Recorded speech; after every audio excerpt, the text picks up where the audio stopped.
Bonjour à tous, c'est Moula Elio, je suis ravi de vous retrouver pour un nouvel épisode. J'espère que vous êtes en pleine forme et que vos valises sont prêtes, car je vous amène aujourd'hui dans le pays des Baoulés et des Malinké, des Sénoufos et des Lobis, la Côte d'Ivoire.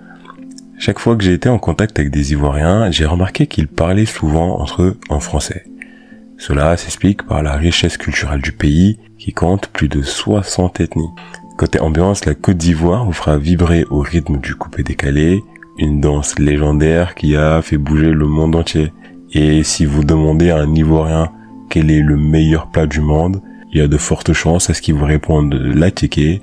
Cette semoule de manioc accompagnée de poissons brisés est une fierté nationale. Un événement récent a d'ailleurs marqué le pays, la victoire à la Coupe d'Afrique des Nations. Un moment de bonheur qui a uni tous les Ivoiriens.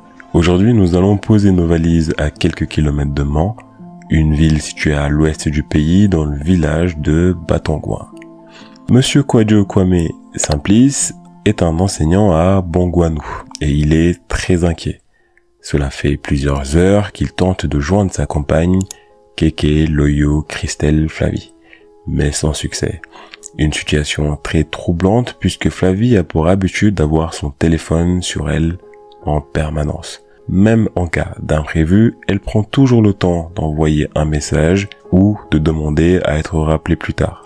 Mais Kwadjo n'est pas le seul qui tente de la joindre puisque à l'école EPP Batangouin 2 où Flavie est enseignante, son absence ne passe pas inaperçue.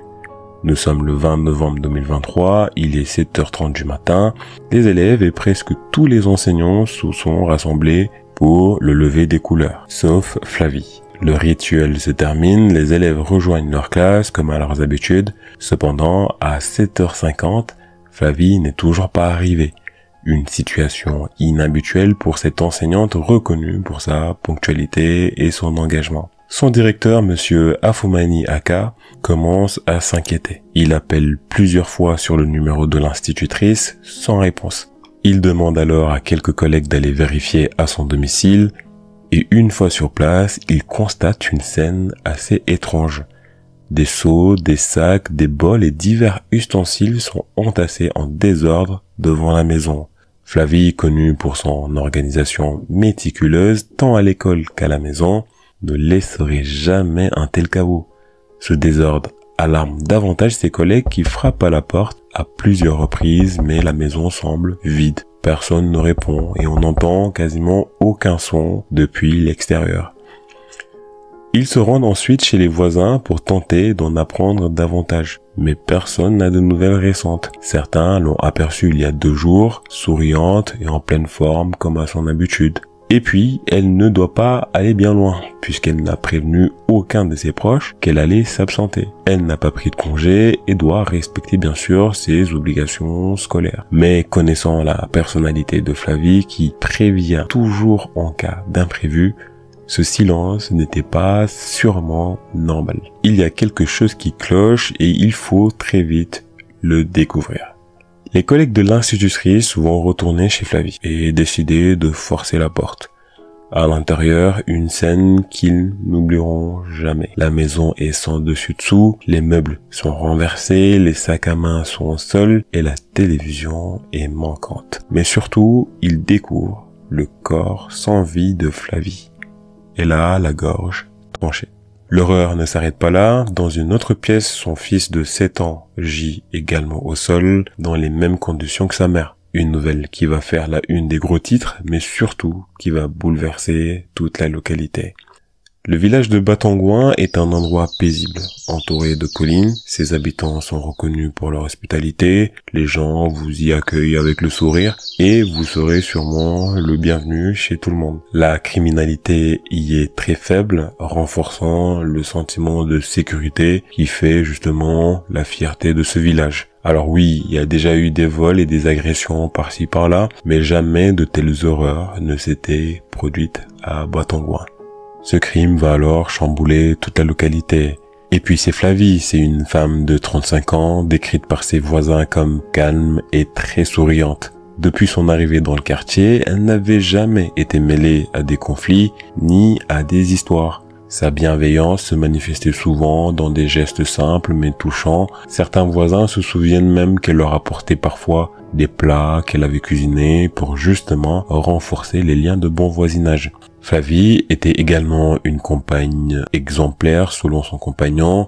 Elle incarnait la joie de vivre tout en étant un pilier solide pour lui. Et pour ses 2 enfants, elle était la meilleure maman du monde.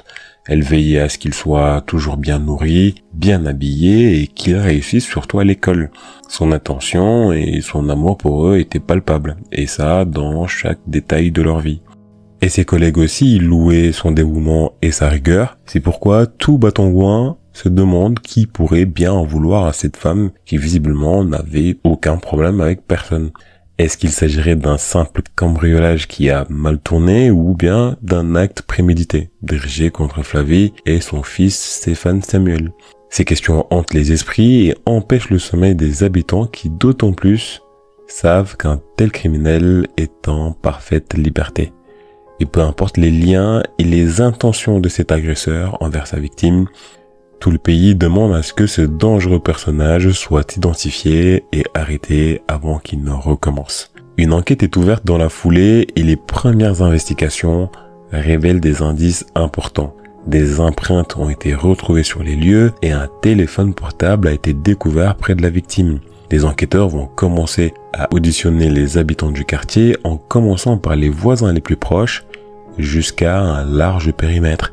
Il est fort probable que quelqu'un à Battangouin ait vu ou entendu quelque chose et la moindre information peut être capitale pour leur permettre d'avancer. Cependant, l'enquête prend un autre tournant lorsque des voisines témoignent avoir entendu des cris et des pleurs provenant de la maison de Flavie un jour avant la découverte des corps.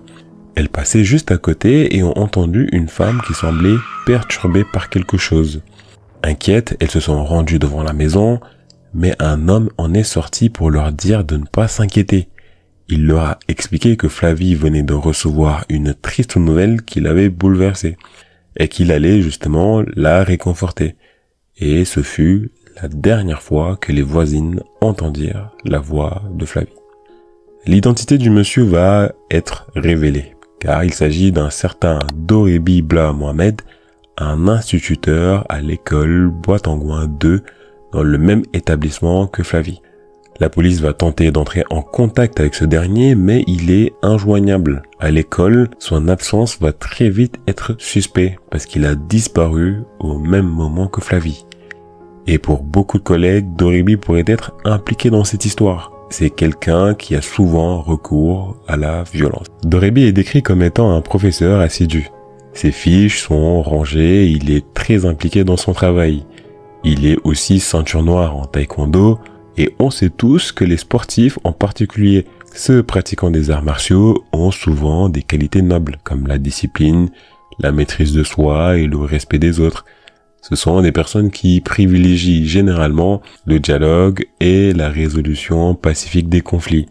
Des qualités qui semblent être absentes chez ce dernier, puisqu'avant d'atterrir à l'EPP Battangouin, il enseignait déjà à l'EPP Mélapleu, à une dizaine de kilomètres de là. Un établissement qui va recevoir énormément de plaintes à cause de ce dernier. Il a aucun problème à violenter les enfants. C'est déjà arrivé à plusieurs reprises que des parents d'élèves viennent en colère pour s'expliquer, mais ce comportement n'était pas exclusif aux plus petits. Des adultes et surtout des femmes se sont déjà faites menacer et battre par Doribi. Tous ces problèmes mèneront au transfert de ce dernier à l'EPP Battangouin, là où enseigne Flavie. Et là encore, les plaintes vont s'enchaîner. En classe, les élèves ont souvent de bonnes notes parce qu'ils savent qu'au moindre écart, ils seront sévèrement punis. Alors on fait ses devoirs, on suit en classe, on limite le bavardage et on a de bonnes notes. Un professeur qui terrorise ses élèves, mais pas que. Ses collègues, ses proches, ses voisins, tous évitent de le provoquer, car il a la menace facile. À chaque altercation, il rappelle qu'il peut tuer la personne facilement sans être embêté par la police. Un profil violent qui va beaucoup intéresser justement la police, d'autant plus qu'après les premières vérifications, les enquêteurs vont découvrir que le téléphone retrouvé à côté du corps sans surprise, appartient à Goribi. Il est donc forcément impliqué dans ce meurtre. Il est la personne qui peut nous fournir toutes les informations pour élucider cette affaire. Problème, il est injoignable et a comme disparu. Dans les médias, une nouvelle info va mettre en alerte toute la population. Un avis de recherche lancé contre le présumé meurtrier de Flavie, un certain Goribi, André Bla Mohamed, un dangereux monsieur, en parfaite liberté.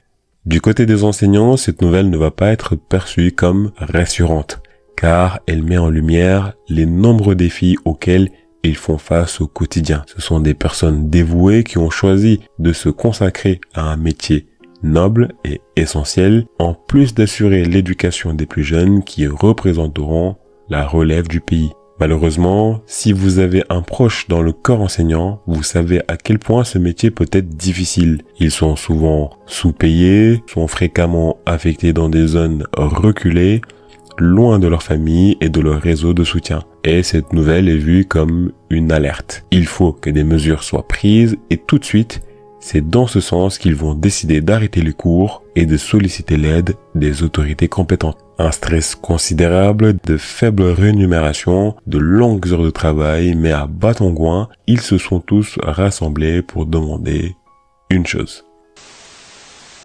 Venus des 5 départements de la région du Tongui, à savoir Mandanane, Biankouma, Sipilou et Zonien, tous des noirs vêtus, les collègues des dames Kiki, Louk, Flavie, Christelle ont ainsi manifesté leur indignation. Nous ne sommes plus en sécurité et nous avons peur pour nos vies et celles de nos familles.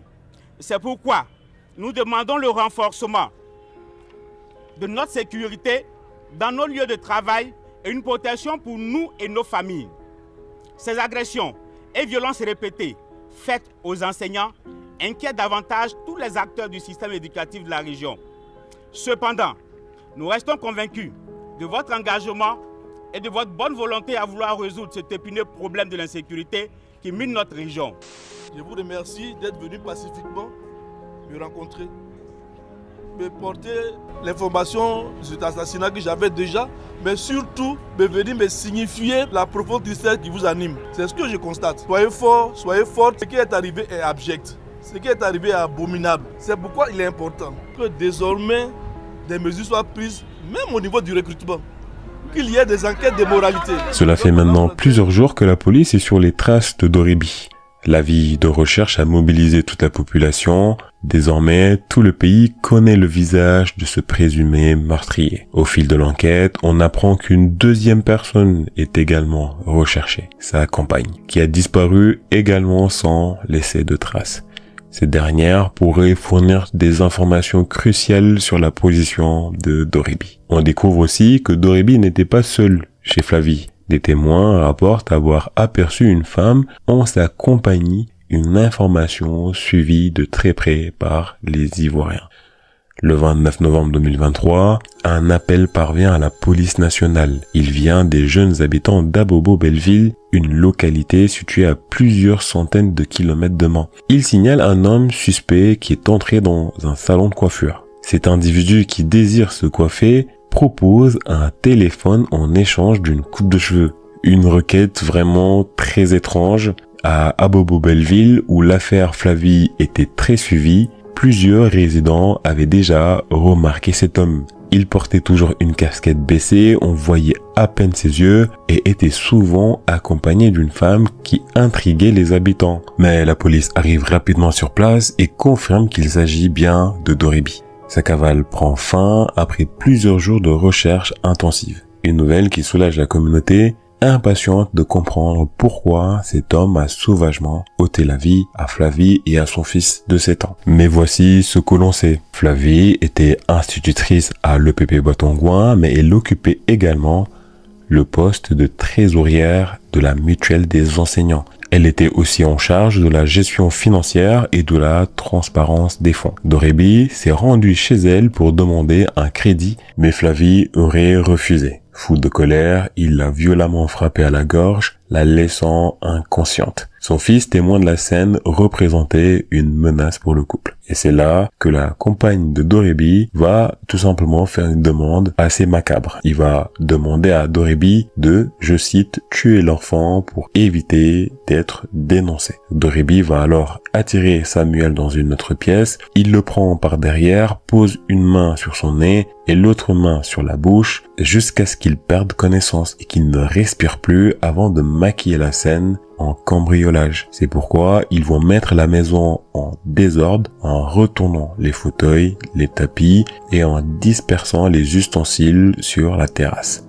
Et c'est là qu'une troisième personne va entrer dans l'histoire, un certain Ramté, qui va leur prêter main forte. Ramté serait allé chez Flavie armé d'une machette pour achever le travail. Il ouvre la porte, trouve Flavie inconsciente et lui tranche la gorge. Se rend dans l'autre pièce où gisait le corps de Samuel et répéta l'opération. Il récupère par la suite la télévision pour aller la revendre. Mais cette version des faits sera contestée puisqu'une enquête va révéler que Doribi aurait sali l'image de Ramté juste pour ne pas être lynché lorsqu'il a été attrapé à Abobo-Belleville. Beaucoup de gens salueront le travail remarquable de la police, qui s'est activement mobilisée pour appréhender Doribi. Toutefois, il est important de souligner le rôle déterminant joué par la population dans l'arrestation du couple. Mais cette satisfaction collective se transformera rapidement en colère lorsque de nouvelles révélations sur le profil psychologique de Doribi seront dévoilées. Selon un document officiel publié par Afrique Soir,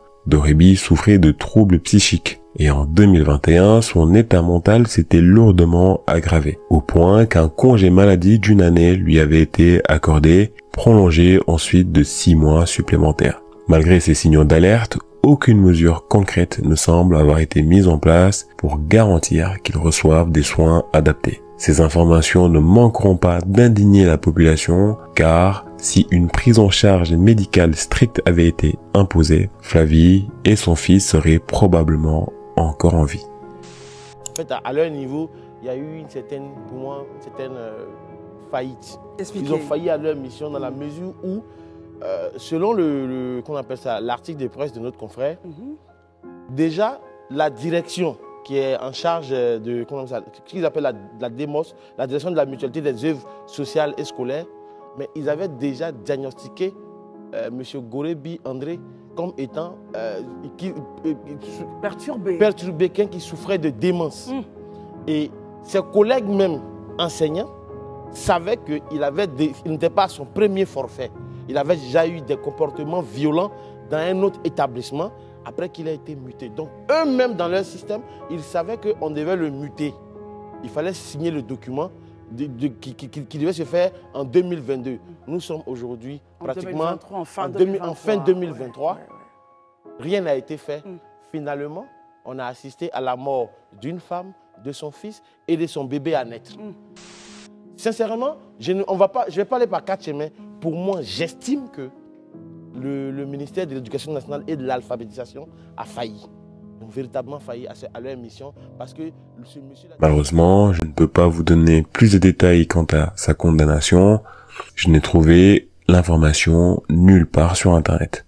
À qui faire confiance maintenant si ceux qui sont censés être les deuxièmes gardiens de nos enfants deviennent une potentielle menace? Comment être sûr que nos enfants sont en sécurité à l'école quand ceux chargés de leur éducation pourraient représenter un danger? Cet événement a semé la peur dans le cœur des parents, les poussant à se questionner sur le système scolaire. Les enseignants, autrefois perçus comme des modèles et des protecteurs, sont désormais regardés avec méfiance. Cette situation aura bouleversé non seulement la confiance des familles, mais aussi le lien fragile entre l'école et la communauté.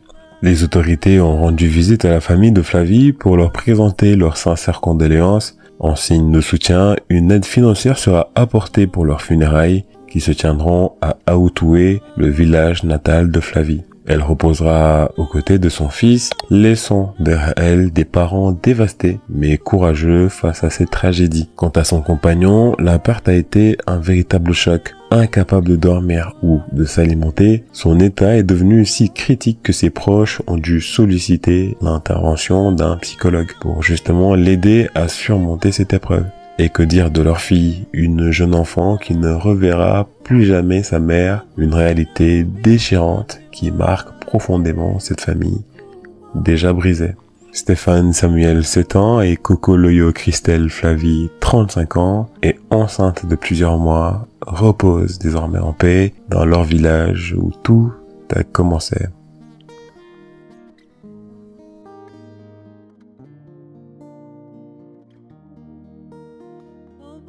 Merci d'avoir regardé la vidéo jusqu'à la fin, lâche un like si elle t'a plu, n'hésite pas à t'abonner pour soutenir la chaîne, et moi je te donne rendez-vous très bientôt pour une nouvelle vidéo. À bientôt sur la chaîne, bye.